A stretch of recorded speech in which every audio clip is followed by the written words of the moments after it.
Shalom anak-anak semua, apa kabar kalian pada hari ini? Pasti sehat, pasti luar biasa. Nah, hari ini anak-anak kita akan masuk dalam pembelajaran yang baru. Setelah kalian mengikuti PTS ya kemarin ya. Nah, hari ini kita akan masuk dalam bab 12. Sebelum kita belajar, kita akan mulai berdoa dulu. Mau lipat tangannya, tutup matanya, kita berdoa. Tuhan Yesus, terima kasih Tuhan kalau pada hari ini kami anak-anak-Mu, kalau Tuhan berikan kesehatan, Tuhan bangunkan kami dari istirahat kami Tuhan, dan pagi ini pun Tuhan kami ingin belajar Tuhan. Tuhan tolong kami anak-anak-Mu agar kami boleh belajar dengan baik Tuhan, sehingga kami boleh mengerti apa yang dijelaskan oleh guru kami ya Tuhan. Berkatilah juga kedua orang tua kami yang bekerja maupun yang mendampingi kami belajar, kiranya berkat dari Tuhan dan sukacita juga melimpah dalam kehidupan orang tua kami. Terima kasih Tuhan, kami siap untuk belajar, terpujilah nama-Mu kekal selama-lamanya, haleluya, amin. Nah, hari ini kita akan masuk dalam bab yang ke-12. Semuanya buka buku paketnya itu di halaman 92, yaitu belajar dari tokoh. Belajar di tokoh itu kita akan belajar, ada beberapa tokoh Alkitab yang akan kita pelajari. Oke, semua lihat buku paketnya ada di halaman 93 ya. Memang perlu mulai bacakan, kalian tolong perhatikan buku paketnya. Apakah kamu punya sahabat atau teman? Pasti punya ya. Tentu kamu tidak selalu bermain dengannya. Kamu tentu pernah bertengkar dengannya, lalu berdamai lagi. Mana yang lebih menyenangkan, hidup rukun dengan teman atau bertengkar dengan teman? Kedamaian dapat dicapai jika ada kerukunan hidup. Dalam bab ini, kalian akan mendapat pengalaman berharga dari kehidupan beberapa tokoh dalam Alkitab. Nah, yang A, kita akan belajar dari tokoh Alkitab Esau dan Yakub. Siapakah itu mereka? Kita bahas sama-sama ya. Kejadian 27, Kejadian 32, dan Kejadian 33. Esau dan Yakub adalah anak kembar. Esau lahir lebih dahulu, baru kemudian Yakub. Tubuh Esau berbulu, sedangkan Yakub tidak. Esau suka tinggal di padang gurun dan berburu, sedangkan Yakub lebih senang tinggal di kemah. Ayah mereka yaitu adalah Ishak sayang kepada Esau. Sebaliknya, ibu mereka Ribka sayang kepada Yakub. Suatu hari, ketika telah tua dan tidak lagi dapat melihat, Ishak bermaksud memberkati Esau. Ia meminta Esau pergi berburu dan memasak hasil buruannya terlebih dahulu. Ribka mendengar rencana Ishak. Ia mencari cara agar Yakub yang menerima berkat itu. Maka, sewaktu Esau sedang berburu, Ribka memasak makanan kesukaan Ishak. Kemudian ia mengambil dan mengenakan jubah berbulu milik Esau kepada Yakub. Yakub menghidangkan makanan kesukaan Ishak. Penyamarannya berhasil. Ishak tidak tahu kalau Yakub yang datang menghadapnya. Kemudian Ishak memberkati Yakub. Ia pikir itu adalah Esau. Demikianlah cara Yakub mendapatkan berkat yang sebenarnya milik Esau. Rencana Ribka berhasil. Yakub mendapatkan berkat sebagai anak sulung. Padahal Yakub adalah anak bungsu. Pulang dari berburu, Esau memasak hasil buruannya. Lalu ia memberi Ishak masakan agar Ishak memberkatinya. Saat itulah Ishak sadar bahwa Yakub telah menipunya. Namun berkat itu tidak dapat diambil lagi. Esau menangis dan marah. Ia ingin membunuh Yakub. Ribka dan Ishak mengizinkan Yakub melarikan diri ke Mesopotamia. Kecurangan dan perilaku tidak adil menyebabkan kerukunan di antara anggota keluarga berganti dengan permusuhan. Setelah bertahun-tahun meninggalkan rumah orang tua mereka, Yakub ingin pulang, namun ia takut bertemu Esau. Oleh sebab itu, ia mengirim utusan untuk terlebih dahulu. Meskipun Esau bersedia bertemu, Yakub masih takut sehingga ia berdoa minta pertolongan Tuhan. Begini bunyi firman Tuhan, lepaskanlah kiranya aku dari tangan kakakku, dari tangan Esau, sebab aku takut kepadanya. Jangan-jangan ia datang membunuh aku, juga ibu-ibu dengan anak-anaknya. Dalam Kejadian 32 ayat yang ke-11. Pada hari yang ditentukan, mereka bertemu. Mereka bertangis-tangisan. Mereka saling melepas rindu. Mereka saling mengampuni. Mereka berjanji untuk hidup damai. Setelah itu, mereka tinggal di wilayah yang berlainan. Yakub mempunyai keturunan yang banyak, yaitu banyak bangsa Israel. Keturunan Esau pun menjadi bangsa yang kuat dan besar, yaitu orang Edom di pegunungan Seir. Ya, jadi ini adalah kisah kakak beradik, saudara kembar ya, Esau dan Yakub. Nah, padahal Esau itu yang paling tua. Sementara Yakub adalah yang paling kecil. Zaman dulu yang diberkati adalah yang menerima berkat dari orang tuanya adalah kakak tertuanya gitu ya, kakak yang paling tua. Namun Mereka tadinya hidup berdampingan, hidup rukun bersama gitu ya.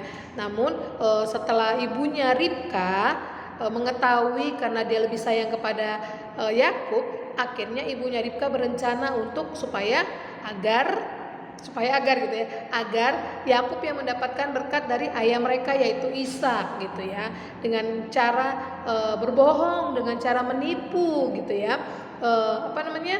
Makanan kesukaannya Ishak itu diberikan oleh Yakub, dan Yakub yang mendapat berkat itu. Pada saat itu Esau marah, iya dong, sebagai kakak marah gitu, karena hak kesulungannya yang harusnya miliknya dia diambil oleh Yakub. Nah, dia ingin membunuh Yakub, tapi ayah dan ibunya yaitu Ishak dan Ribka menyuruh Yakub untuk keluar dari situ untuk pergi ke Mesopotamia. Nah, tapi setelah bertahun-tahun Yakub ingin kembali, tapi dia ketakutan. Walaupun sebenarnya Esau sudah melupakan, Esau tidak marah lagi gitu ya, tapi Yakub masih merasa takut, merasa bersalah gitu ya. Akhirnya dia berdoa kepada Tuhan gitu. Setelah mereka bertemu, mereka bertangis-tangisan, mereka saling minta maaf dan kembali hidup rukun. Nah, siapa yang seperti ini? Ya, Memapel juga dulu ya. Waktu sebagai kakak beradik, Memapel 3 bersaudara, itu waktu masih kecil saling berantem, tapi berdamai lagi. Itu indahnya ya, bersaudara itu berantem, berteman lagi, rukun lagi gitu ya. Nah, kita belajar dari Esau dan Yakub. Saat kita merasa bersalah, harusnya apa yang kita lakukan? Berani mengakui kesalahan kepada orang yang kita buat salah. Nah, kita yang dibuat orang yang dibuat salah itu, kita harus punya berbesar hati untuk memaafkan saudara kita yang berbuat salah gitu ya. Yang salah harus berani minta maaf, yang dibuat salah harus berani memaafkan agar tercipta atau terjadi lagi kerukunan dan kedamaian dalam keluarga ya. Jadi kita harus setelah bermaafan jangan dilakukan lagi ya. Kita berdamai, bermain bersama lagi. Nah, akhirnya mereka punya keturunan masing-masing. Itulah kita belajar di tokoh Alkitab, yaitu Esau dan Yakub bersaudara kembar ya. Yang B, kita akan belajar dari Daud dan Mefiboset. Siapakah ini? Kita akan sama-sama baca ya nak, di halaman 95. Daud bersahabat dengan anak Raja Saul. Siapa namanya? Ya betul, namanya adalah Yonatan. Biasanya anak raja akan berteman dengan anak raja juga. Tetapi Yonatan mau bersahabat dengan Daud, walaupun Daud adalah seorang gembala domba. Bahkan Yonatan mengasihi Daud seperti dirinya sendiri. Yonatan menanggalkan jubah yang dipakainya dan memberikannya kepada Daud, juga jubah perangnya, sampai pedangnya, panahnya, dan ikat pinggangnya. 1 Samuel 18 ayat 4. Inilah saking sayangnya, saking mengasihinya Yonatan kepada Daud, bahkan sampai alat perangnya pun diberikan kepada Daud ya. Yonatan pula yang memberitahu Daud tentang rencana Raja Saul ayahnya yang ingin mencelakakan Daud. Raja Saul sangat membenci Daud karena Tuhan dan orang Israel lebih mengasihi Daud. Yonatan menginginkan Daud agar pergi menyelamatkan diri. Daud dan Yonatan menjadi sahabat sejati. Ketika Raja Saul dan Yonatan mati, Daud meratapi mereka dalam 2 Samuel 1 ayat 19 sampai 27 ya. Daud, walaupun Saul begitu jahatnya kepada Daud, tapi ketika meninggal Raja Saul, Daud tetap meratapi, tetap menangis ya. Apalagi dengan Yonatan sahabatnya meninggal, Daud sangat menangisi ya. Ketika Daud menjadi raja menggantikan Raja Saul, Daud tetap mengingat perjanjiannya dengan Yonatan. Ia mencari keturunan Saul dan Yonatan. Yonatan mempunyai anak laki-laki berkaki cacat. Ia bernama Mefiboset. Daud menyuruh orang menjemput dan membawa Mefiboset kepada Daud.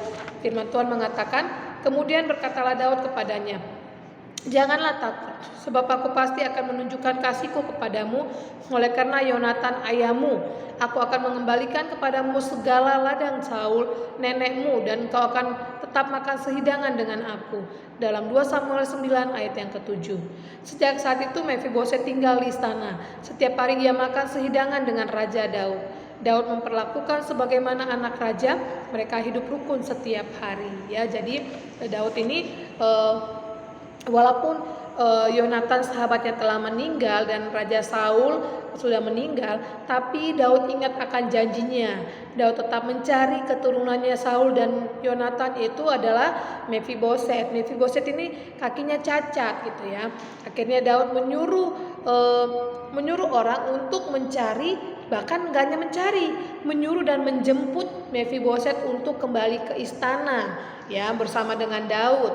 Nah, akhirnya sejak saat itu Mefiboset tinggal dengan Daud, bahkan sehidangan makan bersama dengan Daud ya, memperlakukan Mefiboset itu sebagai anak raja. Mereka akhirnya hidup rukun. Jadi seperti itu. Kalau orang sudah ada orang yang berbuat salah sama kita, kita jangan membenci, jangan mendendam. Kita harus melepaskan pengampunan kepada orang yang membuat kita sakit hati, buat kita kesal, supaya berkat Tuhan melimpah. Begitu dengan Daud. Ketika Daud berani mau memaafkan Raja Saul dan bahkan menerima keturunannya, maka berkat Tuhan tetap melimpah kepada Daud. Jadi kita harus belajar mengampuni ya. Yang C, kita akan belajar Barnabas dan Paulus. Dalam Kisah Para Rasul 9 ayat 11, Kisah Rasul 9 ayat 11 dan juga ayat 19 sampai 30, juga Kisah Rasul 15 ayat 35 sampai 41. Begini firman Tuhan. Saulus hendak ke Damsyik. Ketika ia sudah dekat kota itu, tiba-tiba cahaya memancar dari langit. Cahaya itu mengelilinginya. Saulus roboh ke tanah. Semua orang yang bersama Saulus mendengar suara, "Saulus, Saulus, mengapa engkau menganiaya aku?" Itu adalah suara Yesus. Semua orang kaget. Mereka mendengar suara itu, tetapi tidak melihat orangnya. Saulus bangun dan berdiri. Ia membuka matanya, tetapi ia tidak dapat melihat. Kemudian mereka membawanya ke Damsyik. 3 hari ia tidak makan dan tidak minum. Saulus memang telah menganiaya pengikut-pengikut Yesus. Banyak orang percaya takut terhadapnya. Namun Tuhan mengutus Ananias untuk pergi menjumpai Saulus. Pada waktu itu selaput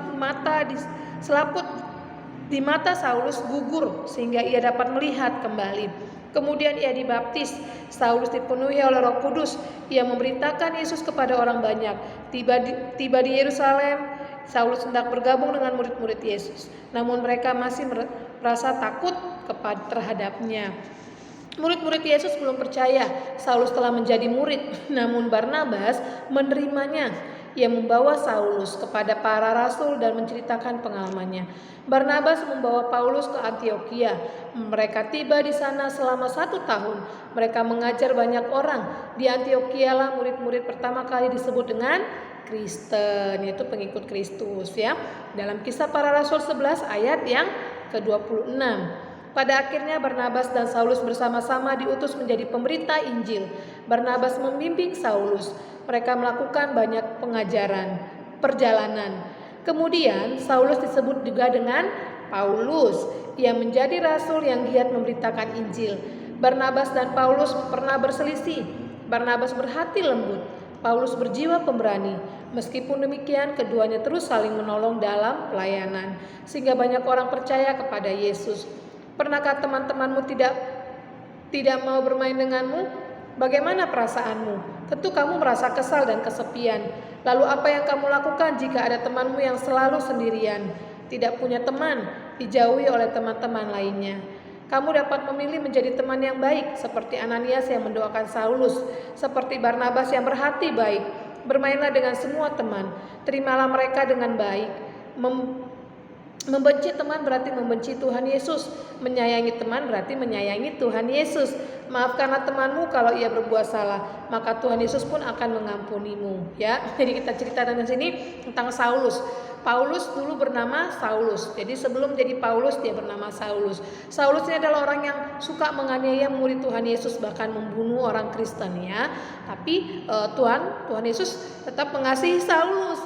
Bahkan ketika dia ingin melakukan perjalanan ke Damsyik, Tuhan Yesus menampakkan diri kepada Saulus ya. Saulus, Saulus, mengapa engkau menganiaya aku? Karena menurut Yesus ketika Saulus menganiaya, membenci orang-orang pengikut Yesus, dia juga adalah menganiaya Tuhan Yesus, dia juga membenci Tuhan Yesus ya. Terus pada saat itu semua orang mendengar tapi tidak melihat. Yesus gitu ya.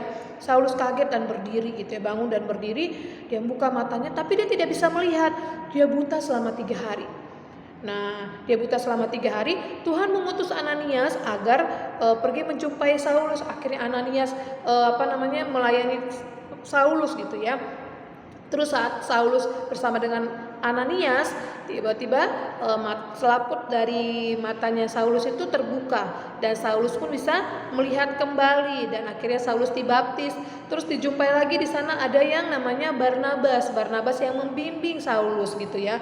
Akhirnya di Antioquia nama orang Kristen disebut pertama kali ya, dan banyak orang yang percaya dalam pelayanan Saulus dan Barnabas. Nah, mereka selama berteman, mereka tidak selalu akur, mereka juga pernah bermusuhan, pernah berantem, pernah bertengkar gitu ya. Tapi Saulus berani mengakui kesalahannya. Barnabas berhati lembut, berhati baik, mau mengampuni. Begitu juga dengan kita. Ketika berteman tidak selamanya pasti kita baik-baik saja. Pasti ada waktunya kita berantem gitu ya. Tapi ingat, ketika sudah melakukan kesalahan, berani minta maaf, dan kita juga mau mengampuni teman kita yang berbuat salah. Karena kata firman Tuhan seperti ini. Jika kita membenci teman, berarti kita membenci Tuhan Yesus. Kenapa? Teman itu adalah juga anaknya Tuhan Yesus gitu ya. Sama seperti kita anak-anak kesayangan Tuhan Yesus, begitu juga dengan teman kita gitu ya. Jadi kalau kita membenci teman, berarti kita membenci Tuhan Yesus. Kalau kita menyayangi teman, berarti kita menyayangi Tuhan Yesus. Siapa yang mau menyayangi Tuhan Yesus? Iya, kalau kita mau menyayangi Tuhan Yesus, berarti kita harus menyayangi teman kita, saudara kita, orang yang ada sekeliling kita. Dengan demikian berarti kita menyayangi, mengasihi Tuhan Yesus ya. Maafkanlah temanmu kalau berbuat salah, maka Tuhan Yesus juga akan mengampuni kita. Amin ya. Amin. Nah, yang D, kita akan belajar dari teladan Tuhan Yesus dalam Yohanes 13 ayat 1 sampai yang 20. Seluruh kehidupan Tuhan Yesus dapat kamu baca dalam kitab Matius, Markus, Lukas, dan Yohanes. Itulah namanya kitab Injil ya. Matius, Markus, Lukas, Yohanes itu disebut dengan kitab Injil ya. Namun khusus saat ini kamu dapat membaca ayat Alkitab yang tertera di subjudul Yesus adalah guru besar untuk murid-muridnya. Ia adalah Mesias, anak Allah yang hidup. Ia melakukan banyak mukjizat. Ia menyembuhkan orang sakit, yang buta menjadi melihat, yang timpang menjadi berjalan, yang lumpuh menjadi berjalan dan melompat, yang sakit kusta menjadi tahir. Artinya tahir adalah sembuh ya. Sakit apapun dapat ia sembuhkan. Yesus juga membangkitkan orang mati, orang muda di Nain dan Lazarus. Murid-murid menghormati Yesus meskipun demikian Yesus tidak minta dilayani. Sebelum hari raya Paskah dimulai, ketika mereka sedang makan malam bersama, Yesus melakukan tindakan yang tidak disangka-sangka. Inilah firman Tuhan. Lalu bangunlah Yesus dan menanggalkan jubahnya. Ia mengambil sehelai kain lenan dan mengikatnya pada pinggangnya. Kemudian ia menuangkan air ke dalam sebuah basi dan mulai membasuh kaki murid-muridnya. Lalu ia menyeka dengan kain yang terikat pada pinggangnya. Dalam Yohanes 13 ayat 4 sampai yang kelima. Tuhan Yesus membasuh kaki murid-muridnya. Tuhan Yesus memberi mereka teladan. Ia ingin murid-muridnya untuk saling melayani, bersikap rendah hati satu sama lainnya. Jadi Tuhan Yesus memberikan teladan. Ketika di dunia dia menjadi guru besar murid-muridnya. Bahkan ia banyak melakukan mukjizat ya. Kita tahu banyak orang disembuhkan, yang buta melihat, yang lumpuh berjalan, bahkan yang mati Tuhan hidupkan kembali ya. Nah, murid Tuhan Yesus menghormati Tuhan Yesus, tapi Tuhan Yesus tidak selalu ingin dilayani oleh murid-muridnya. Dia sadar bahwa dia tidak akan lama lagi di dunia ini. Makanya sebelum Paskah tiba, Tuhan Yesus membasuh kaki murid-muridnya. Kalian lihat di gambar ya nak ya. Tuhan Yesus bagaimana membasuh kaki muridnya, ada 12. Dia basuh satu-satu, terus dilap, diseka itu artinya dilap. Dilapnya dengan kain lenan yang ada warna ungu itu. Dilapnya sama Tuhan Yesus, dibersihkan, dilap. Itulah tanda bahwa Tuhan Yesus memberikan teladan melayani murid-muridnya. Jadi kita harus saling mengasihi, bersikap rendah hati, mau meminta maaf dan mau memaafkan. Ini adalah sikap rendah hati yang Tuhan Yesus tunjukkan kepada kita setiap anak-anaknya ya. Jadi siapa yang di sini mau menjadi anak-anak Tuhan Yesus, kesayangan Tuhan Yesus? Memang perlu mau. Nah, untuk itu kita lakukan firman Tuhan ya. Kita mau berani meminta maaf jika berbuat salah, berani memaafkan, berbesar hati memaafkan, itu adalah sikap rendah hati, sikap yang tulus dari hati kita supaya kita hidup menjadi berkat. Karena Tuhan Yesus terlebih dahulu sudah memberikan teladan buat kita, ya. Oke. Nah, cukup sekian dulu firman Tuhan, anak-anak. Nah, hari ini yang menjadi tugas kalian, tunggu dulu. Nah, lihat di PS-nya. PS-nya kalian itu ada di halaman 100 ya. Ada di halaman 100 itu kalian tulis kembali kalimat bertebal tadi. Aku hidup rukun dengan semua orang. Kalian tulis yang ada di kotak yang dipegang oleh anak-anak itu, ya. Kalian tulis lagi kembali itu PS-nya bersama dengan yang nomor halaman 99, nomor 4. Apa saja perilaku yang berlawanan dengan teladan Tuhan Yesus, itu PS juga. Rendah hati, rela melayani, mengasihi, menerima semua orang. Apa lawan katanya? Ya, ini kalian kerjakan dengan teladannya Tuhan Yesus. S-nya kurang, kamu dapat hidup rukun bersama dengan apa yang harus kamu lakukan. Nah, nomor 5 juga. Nomor 6 juga ya. Jadi PS kalian ada 2 di halaman 99 nomor 4, 5 dan 6 dan juga tulis refleksi halaman 100. Itu PS kalian. Nah, yang menjadi PR kalian itu uji kompetensi 3. Halaman 102 sampai 103. Itu kalian sama semua kerjakan di buku di buku paket, kirimkan ke GCR Agamanya Mem April. Oke? Nah, cukup sekian dulu anak-anak pembelajaran kita pada hari ini. Pembelajaran kita hari ini mengajarkan kita untuk dua sikap. Sikap mau berani meminta maaf kalau berbuat salah dan berani berbesar hati memaafkan orang yang sudah menyakiti hati kita. Maka berkat Tuhan akan melimpah dalam hidup kita. Oke? Nah, sampai di sini dulu biarlah firman Tuhan pembelajaran hari ini boleh menjadi berkat buat kita semua, juga buat Mem April dan juga buat anak-anak yang mendengarkan video hari ini. Untuk mengakhiri pembelajaran pada hari ini, kita akan berdoa. Semua lipat tangan, tutup mata, kita berdoa. Bapa, terima kasih untuk pembelajaran hari ini yang sungguh memberkati kami Tuhan. Kami diajarkan untuk berani meminta maaf dan berani berbesar hati memaafkan orang yang sudah berbuat salah kepada kami Tuhan. Tuhan, mampukan kami melakukan ini sedari kecil Tuhan, agar kami boleh terbiasa berani meminta maaf dan memaafkannya Tuhan. Tuhan Yesus, ajarlah anak-anak-Mu sedari kecil melakukan firman Tuhan dalam hidup mereka, agar berkat Tuhan terus melimpah dalam kehidupan mereka Bapa. Tuhan, berkatilah anak-anak-Mu dengan kecerdasan, kepintaran, juga roh yang takut akan Tuhan. Tuhan berikan dalam hidup mereka ya Bapa. Jadikan mereka berkat di tengah-tengah keluarga mereka, di sekeliling mereka Tuhan, dimanapun Tuhan tempatkan mereka ya Bapa. Berkatilah hidup mereka Tuhan, juga kesehatan yang sempurna Tuhan berikan hari lepas hari dalam hidup mereka ya Bapa. Tuhan, jauhkan dari mereka Tuhan sakit penyakit, juga Tuhan apapun yang akan mereka lakukan, biarlah mereka melakukannya untuk Tuhan saja. Berkati juga Tuhan kedua orang tua mereka yang bekerja maupun yang mendampingi mereka belajar, kiranya berkat dan sukacita Tuhan berikan kepada keluarga mereka ya Tuhan. Berkati juga kami guru-guru Tuhan, kiranya Tuhan kesehatan dan juga setiap ilmu yang kami berikan kepada setiap anak murid kami Tuhan, boleh menjadi berkat buat anak-anak kami ya Tuhan. Terima kasih Tuhan, kami serahkan hidup kami selanjutnya ke dalam tangan-Mu. Tutup bungkus kami Tuhan dengan kuasa darah-Mu yang kudus. Di dalam nama Yesus kami sudah berdoa. Haleluya. Amin. Oke, selamat belajar anak-anak hebat, tetap semangat. Jangan lupa berdoa, jaga kesehatan. Tuhan Yesus memberkati kalian semua. Bye-bye.